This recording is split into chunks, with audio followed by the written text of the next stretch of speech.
Hi guys, welcome back.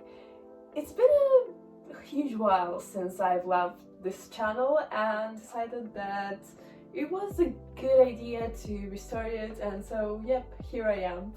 And today I'm gonna be talking about book series where this guy, Mr. Unicorn, is very relevant. Because today I'm gonna be talking about a book talk sensation, Twisted series by Anna Huang.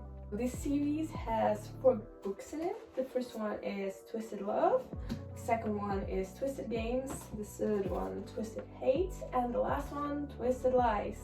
Generally, I've enjoyed this series a lot.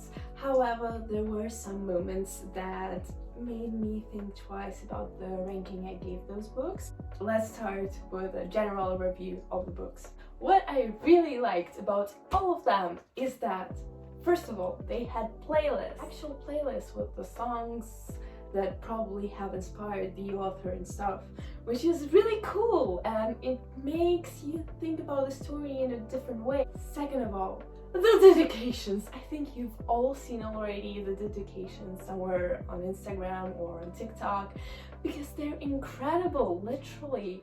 They're so funny. Like, honestly, that's one of the best parts about the books. Third of all, they were quite an easy read, so I finished the whole series in a week, which is quite fast considering that they're actually big, especially the last parts. I started them on Tuesday's evening, and the next Tuesday in the evening I've already finished the last book. And it was really enjoyable. Let's start with Twisted Love. This was the only book I gave a 4-star ranking, when in reality I thought about it like 3.75, something like that. I guess I gave this book only 4 stars because it felt like everything was super easy, and after this book actually I've started thinking about this series as fantasy, because honestly it felt like fantasy because everyone is so fucking perfect and everything's just turning out great and easy, and even the conflicts, they're like solved really easily. And even if we're given like a year's time, we still see that it was kind of easy, and that's not how things actually work. But I guess that's one of the reasons why I love fiction, because fiction is like an escape from reality. I understood after finishing the first book, and that's why I gave all the other books 5 stars. Basically, there are 8 main characters, 2 for each book, and all the girls are best friends, and all the guys are kind of also friends. The female male character. Ava Chan, the female main character of the first book, Twisted Love.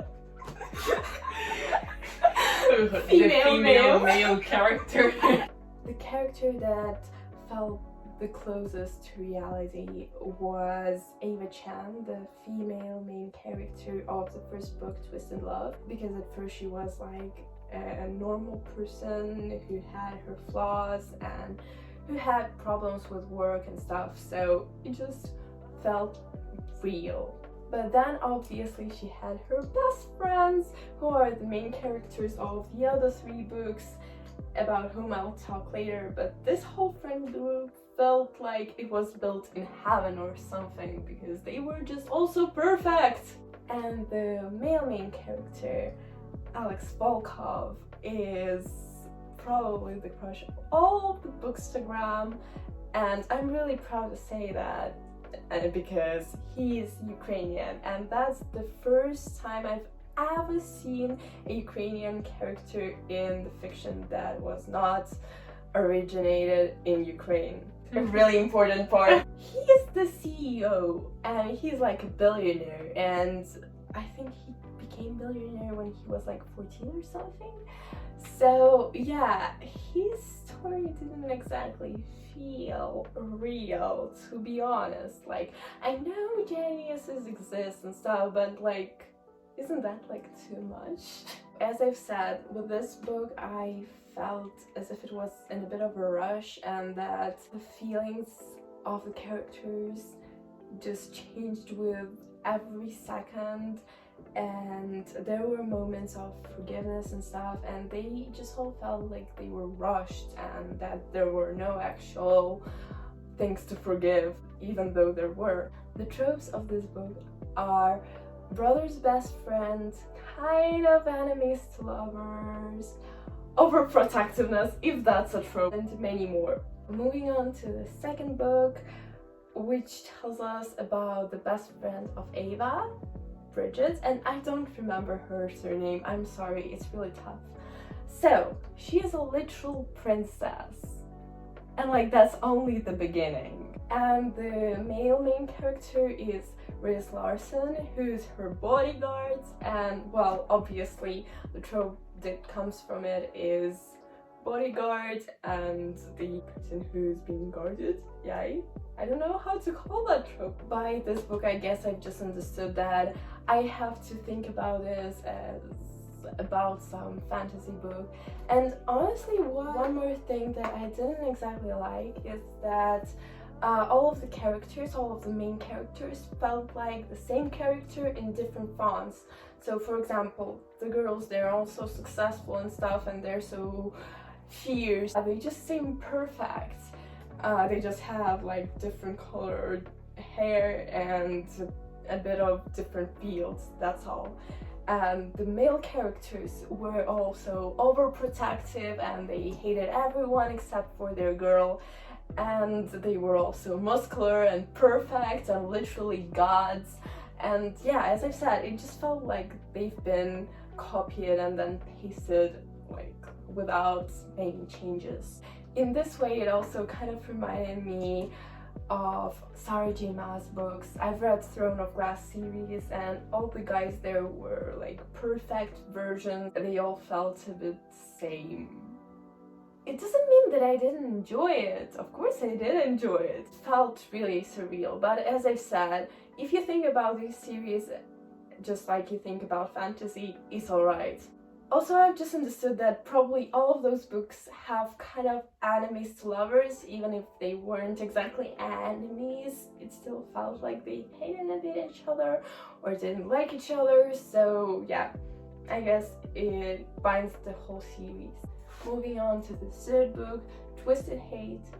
I can say that I've enjoyed it even more than I did Twisted Games up until a certain point, and then it just sank a bit in my ranking. The tropes of this book are best friend's brother, and as I said, kind of enemies to lovers. This is actually the closest to enemies to lovers from all of the 4 books. The female main character of this book is Jules Ambrose, and she's like perfect in the way that she looks like Jessica Rabbit, and she's actually called GR. She seems really smart and witty, and honestly I would love to be like her one day.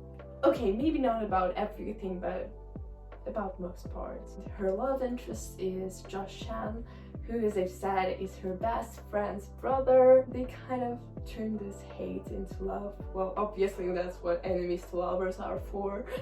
It was just really interesting to see how their angst continued as the relationship actually moved on, and I actually felt like they would be together since the first scene they appeared in Twisted Love. So yeah, I was really glad up until a certain point. There was like a breaking point where I started hating Jules for some of her actions, some of her missions. For Josh, it was like really hurtful, and I myself understand Josh completely. Like, I would have never forgiven her, literally. And there was like this moment that I understand like why she didn't tell him about some stuff, but at the same time, like, it was so much better and easier to tell. That kind of sucks. And the last book in the series, the fourth one, Twisted Lies, is also kind of my favorite. I think Twisted Games was just a bit better since this one is so much bigger, and I think it stretched out a bit more than necessary. But I really enjoyed the characters here. So the main female character is Stella Alonso, who's an influencer who has almost 1 million followers in the beginning. She's like really nice, she's a really sweet person, but obviously she has her flaws. And her love interest is Christian Harper. Oh, he's my crush, 100%. He's a CEO and he's also millionaire or billionaire, I don't even know. He's just like super genius in technologies and security, and he's overprotective and he's trying to protect her from stalkers and other stuff that's happening in her life. Here I also want to mention the drawing, the manga drawing. It's kind of a bit of a small spoiler, but it doesn't really matter. It's not exactly a huge part of the plot. I knew what the drawing would be since we've first been told that it's really significant to Christian. Harvey Specter and the ugly duckling drawing, like, we've seen it before, we know what it is about. Other than that, I really enjoyed the plot, and I really enjoyed the ending because we see characters sometime after the main events, and it's just so cool to see how they've progressed and how their opinions have changed. And even though I don't exactly like that the guys go from being like super mad at everyone to only loving their love interest, it still feels like it's so nice. Honestly, I'm normally not a fan of this trope, but it just felt right and it felt cool. And as I've said once, I thought about it only as fiction, which has no connection, absolutely no connection to what can actually happen. I started enjoying these books. Also, remember the unicorn from the beginning of the video? Well, Mr. Unicorn is kind of a character in this book, and it's so funny. Like, honestly, the moments with Mr. Unicorn are elite. I love them. What else is important to say is that those books are quite spicy. I'm not exactly a fan of like all the dark smut and stuff. I just skipped it through, to be honest.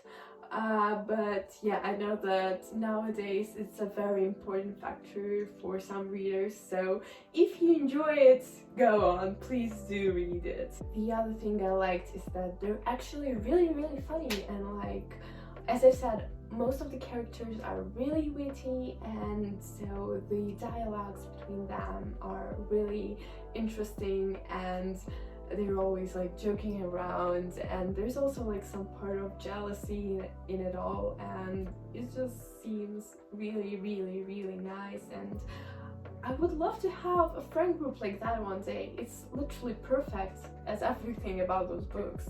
All of her books can be read as standalones, but to understand the whole plot in a more profound way, it's better to read them as a series, obviously. And that's what I really like. The characters are connected between themselves, but at the same time they're different characters and they all have their main part in the series. And also in the last books, Dante, I think his surname was Rousseau, was mentioned, and if you don't know, he's one of the main characters in the new book by Anna Huang, which is called King of Wrath, that I still haven't read, but I will one day. I think that's all for today, and thank you for watching this video.